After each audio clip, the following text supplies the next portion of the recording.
ہر وہ چیز جس سے نشہ پیدا ہوتا ہے، چاہے ہم اسے شراب کہیں، چاہے ہم اسے بیئر کہیں، چاہے ہم اسے بھنگ کہیں، چاہے لکوڈ شکل میں اسے اندر اتارا جائے، یا یہ کہ کیپسول کے ذریعے اس کا اثر اندر تک پہنچایا جائے، یا سگریٹ کے ذریعے کوئی اپنے آپ کو مست بنا لے، یا یہ کہ انجیکشن کے ذریعے اس کا اثر جسم میں پہنچایا جائے، اگر اس کی وجہ سے نشہ آتا ہے تو وہ شراب ہے، حرام ہے اور اسلام کے خلاف بغاوت ہے۔ چاہے کھانسی کی دوا کوئی اتنی بڑی ماترا میں پی لے کہ اس کی وجہ سے اس کا دماغ گھومنے لگے، وہ بھی شراب ہے اور وہ بھی حرام ہے، شریعت میں اس کی اجازت نہیں ہے۔ لیکن ہمارے سماج میں آگ لگی ہوئی ہے، بچوں کی صحیح تربیت نہیں ہو پاتی ہے، کچی عمر میں، نوعمری میں بچے یہ ساری حرکتیں شروع کر رہے ہیں اور اس کی وجہ سے گناہوں کی وبا عام ہو رہی ہے۔ قرآن کریم نے کہا انما الخمر، یاد رکھو یہ شراب یہ گندی چیز ہے۔ دوسرے نمبر پہ اللہ نے فرمایا والمیسر، ایمان والے اس کو بھی اچھی طرح نوٹ کر لو، میسر یہ بھی حرام ہے۔ کیا مطلب میسر کا؟ میسر کا مطلب ہے جوا، سٹے بازی۔ ہمارے نوجوانوں کو مالدار بننے کا شوق ہے، اچھی بات ہے بھائی، ہر ایک کو پیسہ کمانے کا شوق ہونا چاہیے اور اپنے پیر پہ اسے کھڑا ہونا چاہیے۔ شریعت میں ایسے لوگ بالکل پسند نہیں ہیں جو دوسروں کے ٹکڑوں پر پلتے ہوں، دوسروں کے آگے ہاتھ پھیلاتے ہوں۔ شریعت ایسے نوجوانوں کو پسند نہیں کرتی ہے۔ حدیث پاک میں ہے جو دوسروں کے سامنے ہاتھ پھیلاتا ہے، سوال کرتا ہے، بھیک مانگتا ہے، یہ سوال کل قیامت کے دن اس کی پیشانی کا داغ بن کر آئے گا۔ اس لیے ہر ایک کو محنت کرنی ہے، ہر ایک کو اپنے پیر پر کھڑا ہونے کی کوشش کرنی ہے، لیکن نوجوانوں کے دماغ میں یہ جو خناس گھس جاتا ہے، وہ چاہتے ہیں کہ راتوں رات ہم اڈانی اور امبانی بن جائیں، اور اس کے لیے جوئے اور سٹے بازی کی شکلیں اختیار کی جاتی ہیں، لاٹری کے ٹکٹ خریدے جاتے ہیں۔ یاد رکھیے ہم مسلمان ہیں، ہم دوسری کمیونٹی کے ماننے والے نہیں ہیں، ہم اللہ اور اس کے رسول صلی اللہ علیہ وسلم کے غلام ہیں۔ ہم آنکھ بند کر کے پیسے نہیں کما سکتے، ہمارے لیے اسی طریقے کو اپنانا ضروری ہے جس طریقے کی شریعت نے اجازت دی ہے۔ شریعت نے اسے بالکل حرام کر دیا ہے۔ اب تو اور موبائل کی وجہ سے ایسی وبا اور ایسی گندگی پھیل گئی ہے کہ پورا سماج ہمارا بدبودار ہو گیا ہے۔ موبائل پہ گیم آتے ہیں، طرح طرح کے گیم بھی کیسے؟ وہی جوئے والے، سٹے بازی والے، اور ہمارے نوجوان دھڑلے سے رات کے اندھیرے میں دیر تک اس میں اپنے کچھ پیسے لگاتے ہیں اور خواب دیکھتے ہیں کہ ہم راتوں رات ہم ارب پتی بن جائیں گے، اور اس طرح حرام مال کو اپنے گھر میں لانے کی کوشش کرتے ہیں۔ یاد رکھیے جوا ہے، سٹے بازی حرام ہے، شریعت میں اس کی اجازت نہیں ہے، اس لیے ہمیں ان چیزوں کا خیال رکھنا ہے۔ قرآن کریم کہہ رہا ہے یاد رکھو یہ شراب اور یہ جوا اور سٹے بازی اور یہ فال کے تیر رجس، یہ گندی چیزیں ہیں، من عمل الشیطان، شیطانی کام ہے، فاجتنبوہ، تمہیں ان سے بچنا چاہیے۔ اس لیے ہمیں اپنی زندگی کے گزارنے کے طریقے کو بدلنے کی ضرورت ہے۔ ہم دین کو سمجھیں، دین کے تقاضوں کو سمجھیں، ہم پوری طرح اسلام میں داخل ہونے کی کوشش کریں۔ ہم سے اس کا مطالبہ کیا جا رہا ہے۔ ہم لوگ یہ سمجھتے ہیں کہ صرف نماز پڑھ لی، روزہ رکھ لیا، ہو گیا۔ بھائی نماز تو فرض ہے، کمپلسری ہے، یہ تو کرنا ہی ہے، روزہ تو رکھنا ہی ہے، لیکن دین صرف نماز روزے کا نام نہیں ہے، یہ بالکل جھوٹ ہے۔ دین اس کا بھی نام ہے کہ ہمارا معاملہ صحیح ہو، دین کا تقاضا یہ ہے کہ ہمارا رہن سہن صحیح ہو، یہ دین کا حکم ہے کہ ہمارے پیٹ میں جو غذا جا رہی ہے وہ غذا بھی حلال ہو اور پاکیزہ ہو۔ کسی کا حق مار کر ناجائز طریقے سے اگر کوئی پیسہ ہمارے گھر میں آتا ہے تو ہماری نمازیں دھری کی دھری رہ جائیں گی، ہمارے حج دھرے کے دھرے رہ جائیں گے، لیکن اس حرام مال کی وجہ سے اللہ اپنی رحمت سے ہمیں کوسوں دور پھینک دیں گے۔ اس لیے لوگوں اپنی آمدنی کے ذرائع کو دیکھو، اپنی انکم کے سورسز کو اچھی طرح دیکھو۔ کل قیامت کے دن صرف یہ سوال نہیں ہوگا کہ کہاں پیسہ خرچ کیا، یہ سوال تو بعد میں ہوگا، اس سے پہلے یہ سوال ہوگا کہ تم یہ بتلاؤ کہ تم نے یہ پیسہ کمایا کہاں سے۔ آیا کہاں سے تمہارے پاس یہ پیسہ؟ کہیں ایسا تو نہیں کہ تم نے زمین کو غلط طریقے پر بھرنے کی شکل میں اختیار کر لیا تھا اور جس سے سود کا پیسہ، ناجائز پیسہ تمہارے کھیت سے آ رہا تھا اور اس پیسے سے تم اپنے بچوں کی پرورش کر رہے تھے؟ کہیں ایسا تو نہیں کہ بینک سے بلا وجہ کا تم نے لون لے رکھا تھا، انشورنس کی غلط قسم کی پالیسیاں خرید رکھی تھی اور بینک میں تم نے فکس ڈپوزٹ کر رکھا تھا؟ یہ حرام ہے، ناجائز پیسے ہیں۔ کہیں ایسا تو نہیں کہ ان پیسوں کو اپنے پیٹ میں بھی انڈیلا اور اپنے بچوں کی بھی زندگی اور ان کا بھی مستقبل تم نے تباہ کر دیا تھا؟ اگر تم نے ایسا کیا ہے تو تم مجرم ہو۔ نماز کے بارے میں بعد میں تم سے پوچھا جائے گا، پہلے یہ بتلاؤ کہ تم نے حرام مال کے ذریعے اپنے جسم کی پرورش کیوں کی؟ اس لیے اس دن کے آنے سے پہلے لوگوں اپنی انکم کے سورسز کو دیکھ لو۔ بہت غلط بات ہے یہ کہ ہم مسلمان ہو کر ان چیزوں کا دھیان نہ دیں، ہمیں اس کا احساس تک نہیں ہوتا ہے۔ بینک سے بلا وجہ کہ ہم لون اٹھا رہے ہیں، کیا اس کے بغیر ہماری اوپر آفت آ رہی ہے، ہماری زندگی تباہ ہو جائے گی؟ لیکن نہیں، ہمیں شوق ہے کہ ہمارا مکان بہت اچھا ہو، شوق ہے کہ سماج میں ہمارا رسپیکٹ ہو اور احترام ہو، اس لیے آنکھ بند کر کے ہم اس طرح کے حرام کاموں میں اور حرام پیسوں کے حاصل کرنے میں مبتلا ہو جاتے ہیں۔ گورنمنٹ کی طرف سے اسکیم آتی ہے کہ صرف 2% پر آپ کو لون ملے گا، ہم یہ سمجھتے ہیں کہ یہ گورنمنٹ ہمارے پر کرپا کر رہی ہے اور اس لون کے لیے ہم لمبی لائنیں لگا دیتے ہیں۔ یاد رکھیے ہم مسلمان ہیں، قرآن کریم میں اللہ نے فرمایا احل اللہ البیع، لوگوں یاد رکھو اللہ نے کاروبار کی اجازت دی ہے، بزنس کرو، مزدوری کرو، محنت کرو، کاروبار میں اپنا پیسہ لگاؤ، کاروبار کر کے اپنا پیسہ بڑھانے کی کوشش کرو، محنت مزدوری کرو، لاری لگاؤ، کیلے بیچو، سب کی اجازت ہے۔ وحرم الربا، لیکن اللہ نے سود اور انٹرسٹ کو بالکل ہی حرام کر دیا ہے، اس کی اجازت نہیں ہے۔ جو آدمی سود لیتا ہے، جو سود دیتا ہے، جو سود اور بیاج کے لین دین میں گواہ اور ایجنٹ کی حیثیت سے کام کرتا ہے، حدیث پاک میں ہے ان سب پر اللہ کی لعنت ہوتی ہے۔ یہ سماج کے مجرم ہیں، یہ اللہ کی رٹ کو، اللہ کے نظام کو چیلنج کرتے ہیں اور یہ اپنے آپ کو بہت عقل مند سمجھتے ہیں۔ قرآن کریم نے صاف کہا کہ دیکھو سود کے لین دین سے باز آ جاؤ۔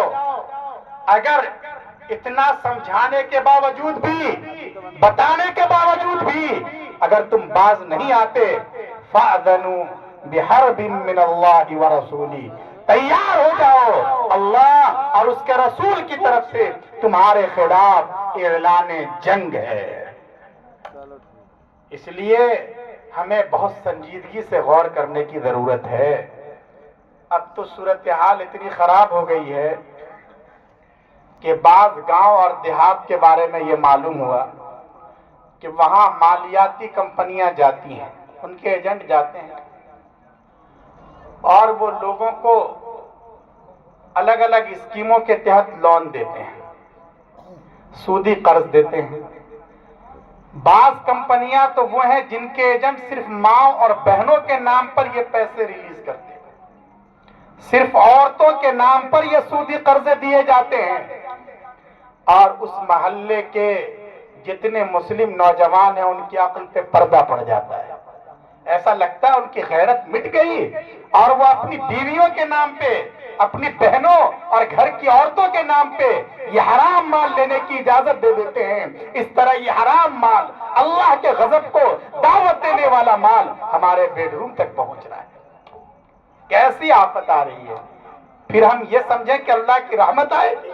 نہیں، حدیث پاک میں ہے آدمی کا بہت ہی حال خراب ہوتا ہے اور وہ اللہ کے سامنے ہاتھ اٹھاتا ہے، کسی کو بھی اس پر رحم آ جائے گا کہ یہ بیچارہ قابل رحم ہے، بہت پریشان ہے اور اس پر رحم ہونا چاہیے، لیکن اس کے باوجود آنکھوں سے چاہے آنسو نکلے، اللہ رب العزت کے اوپر کوئی اثر نہیں پڑتا، اللہ اس کی دعا قبول نہیں کرتے۔ کیوں؟ اس لیے کہ ملبسہ حرام، اس نے جو کپڑا پہن رکھا ہے وہ حرام پیسے کا ہے، اس کے پیٹ میں جو لقمہ ہے وہ حرام پیسے کا لقمہ ہے، تو پھر آخر اس کی دعا کہاں سے قبول ہوگی؟ اس لیے اس پر بہت زیادہ دھیان دینے کی ضرورت ہے. ہم سب لوگوں کو اپنی آنکھیں کھول کر رکھنا چاہیے. اور یاد رکھیے اگر بچوں کے پیٹ میں حرام لقمہ جاتا ہے اور حرام مال سے ان کا جسم بنتا ہے، شبہ والے پیسے سے، سود کے پیسے سے ان کی پرورش ہوتی ہے، تو وہ جہنم کا ایندھن تو بن سکتے ہیں، ہماری اور آپ کی آنکھوں کی ٹھنڈک نہیں بن سکتی. اس لیے کم از کم اپنے بچوں پر دیا کیجئے، رحم کیجئے. اپنے بچوں کو آگ کے آگے مت جھونکیے. بچوں کے لیے دینداری کی فکر کیجئے، تقوی کی فکر کیجئے، طہارت کی فکر کیجئے، تاکہ ان کا ظاہر بھی پاک ہو اور باطن بھی پاک ہو. ورنہ بچوں کے پیٹ میں ہمیں اس کا خیال ہی نہیں ہوتا. کوئی بھی پیسہ آتا ہے اور گھر میں کھانا بن جاتا ہے. یہ کیا آفت آ گئی ہے؟ ہمارے دل میں اللہ کا خوف ہونا چاہیے نا. اللہ نے رزق کا ذمہ لے رکھا ہے، لیکن طریقہ کون سا اختیار کرنا ہے یہ ہمارے لیے اس کا اختیار دیا گیا ہے. لیکن یاد رکھیے اگر ہم جائز طریقے کو اپنانا چاہیں، اللہ کا وعدہ ہے اللہ پاک ہمیں بھوکا نہیں مرنے دیں گے. اللہ اسی راستے سے ہمیں برکت عطا کریں گے، ہمارے لیے راہیں کھولیں گے. لیکن اگر ہم خود ہی پہلے دن سے ہی اندھے بن جائیں اور حرام راستے کو اختیار کریں تو دنیا میں تو کوئی ہمارا ہاتھ روکنے والا ہے نہیں. یہاں تو ہر ایک کو اجازت ہے. اگر کوئی اللہ ہی کو نہ مانے، اللہ میاں کو ہی گالی دے، اللہ اسے بھی کھلا رہا ہے، اللہ اسے بھی بڑے بڑے عہدے دے رہا ہے. اس لیے دنیا کا نظام تو یہ ہے. اس لیے ہمارے دل میں اللہ کا خوف ہونا چاہیے اور اس کی فکر کرنی چاہیے کہ حرام پیسہ، شبہ والا پیسہ اور کسی کا حق مارا ہوا پیسہ ہمارے بچوں کے پیٹ میں نہ جائے. مدرسوں میں در حقیقت اسی کی تعلیم دی جاتی ہے، آخرت کا خوف دلایا جاتا ہے اور ایسے افراد تیار کیے جاتے ہیں جو ان چیزوں کا خیال رکھیں، اللہ کے حکموں کی بالادستی کا اعتراف کریں. ایسے افراد تیار کیے جاتے ہیں. ہمارے پاس جو بھی پیسہ ہو کسی کا حق مار کر نہ ہو، کسی کا دل دکھا کر نہ ہو. یہ بھی شریعت کا ایک حصہ ہے. جیسے نماز ضروری، روزہ ضروری، اسی طرح یہ بھی ضروری ہے کہ ہماری ذات سے کسی کو تکلیف نہ پہنچے.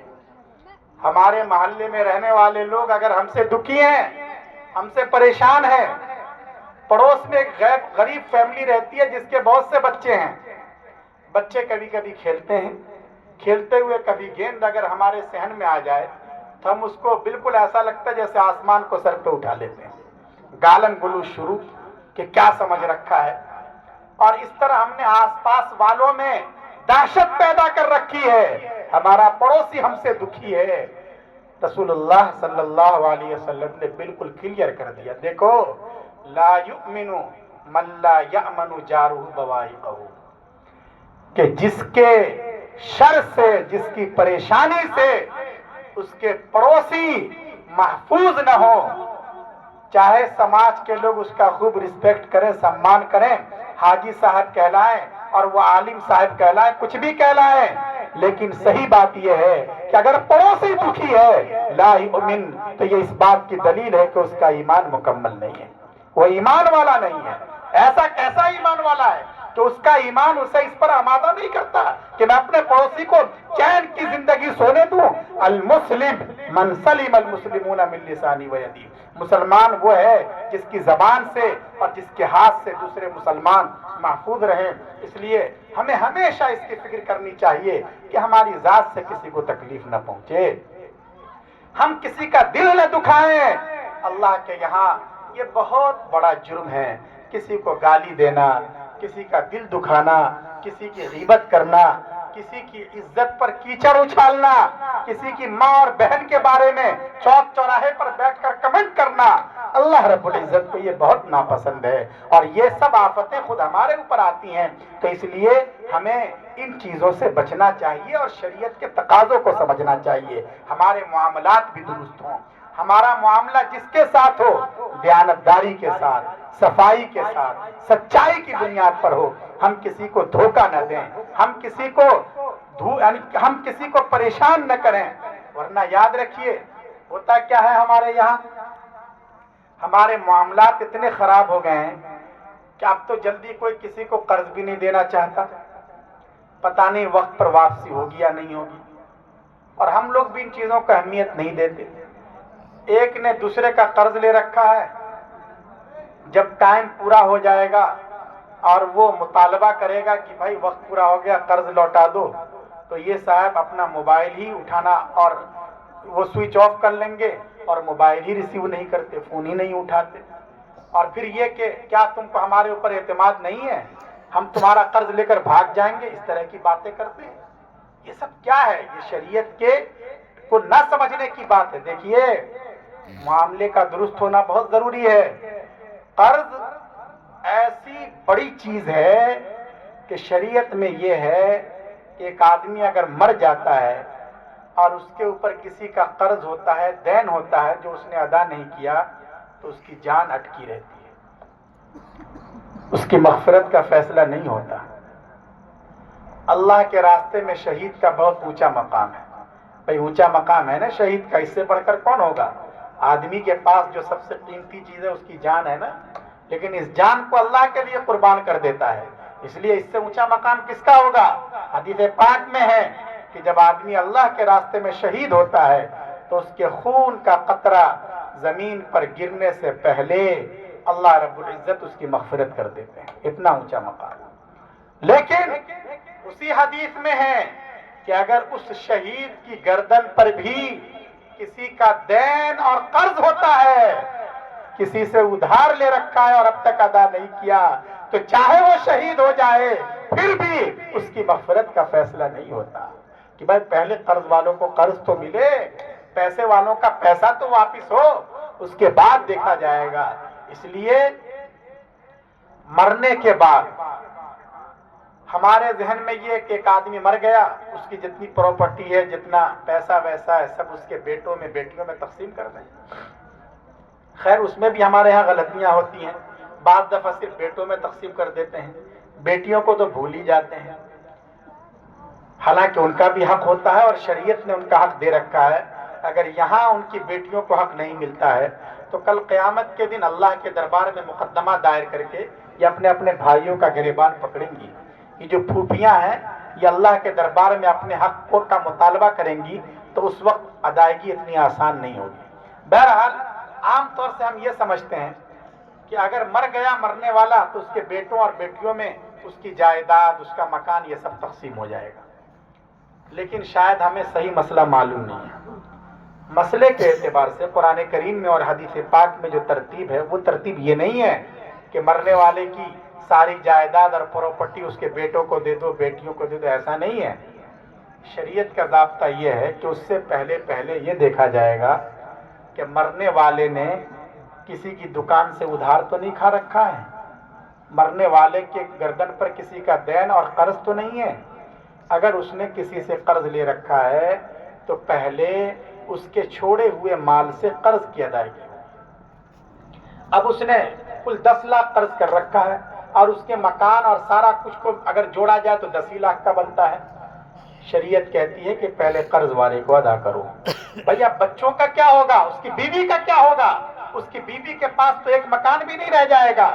شریعت اس کی پرواہ نہیں کرتی کہ اس کی بیوی کا مسئلہ سماج کے لوگ سمجھیں گے، اس کے بچوں کا مسئلہ سماج کے لوگ سمجھیں گے، وہ دوسرے لوگ دیکھیں گے۔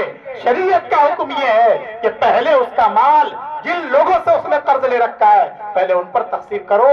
اگر ان کے قرض کی ادائیگی ہو جائے، کچھ بچ جائے، تب دیکھا جائے گا یہ بیٹا ہے، یہ بیٹی ہے، یہ بہن ہے، یہ ماں ہے، یہ باپ ہے، اس کا نمبر تو بعد میں آئے گا۔